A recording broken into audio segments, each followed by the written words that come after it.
Ty Majeski, very, very impressive.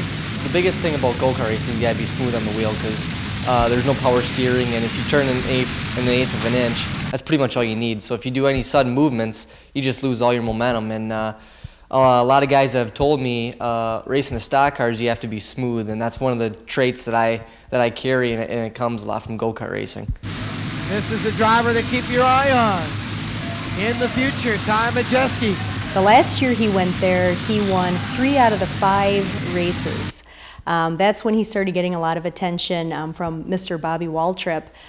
He ended up calling us after that race and invited us to come to North Carolina to test the stock car. Mr. Waltrip and the team, asked us to, potentially move to North Carolina or have Ty move to North Carolina to run, a stock car. And at that point, without any experience in a stock car, we chose to try to do something in the Wisconsin Midwest area, and that's where we lined up with a Pathfinder chassis. Go from a 300-pound go-kart to a 2,800-pound car. It's a huge difference. In my first year in late models, it took me almost the whole year to really, get races under my belt and get laps under my belt, and it took a while to catch on. But once I did, I just started improving every single week, and that's what it takes to be where I'm at. To me, he got more patience, which is a key thing in racing, and instead of just trying to keep making your way through, only taking what the car's giving you, that's a big thing.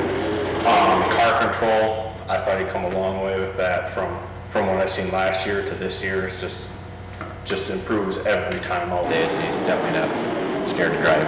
He's not afraid to do what he needs to do, and like I say, he's actually progressed really, really fast, especially a lot this last year.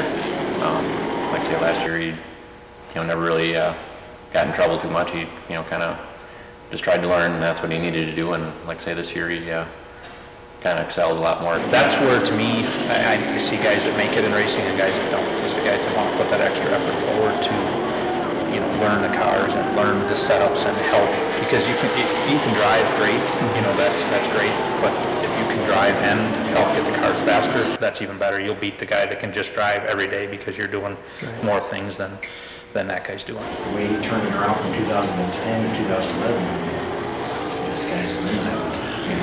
If he can keep going the way he's been going, there's no reason why he shouldn't be able to move up farther. I like that kind of a track that, what you call a driver's track. I grew up racing go-karts with bumps and, tracks with no grip and stuff like that, so that type of track really plays into my driving style. It was a big boost in my confidence. It seemed like after the Elko race and then the win at Wausau, I just really shot out of a cannon with, even in the late model stuff, it just seemed to help my confidence, and the finishes got better.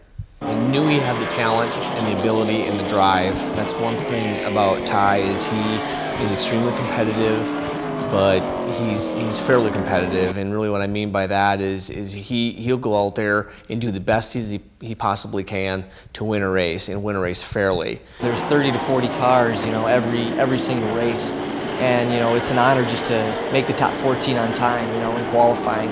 And there's a lot of competition, a lot of good racers that could race competitively in the Midwest Tour, and it's just an honor to win the race and finish 6th in points. We were all set back by his ability to win at a young age, but on the other hand, in some respects, it doesn't surprise me because of what he's done previously in a go-kart and continued to move up and win races. So I think this is just the beginning of what's to come. I think we can really represent the product really well at the racetrack.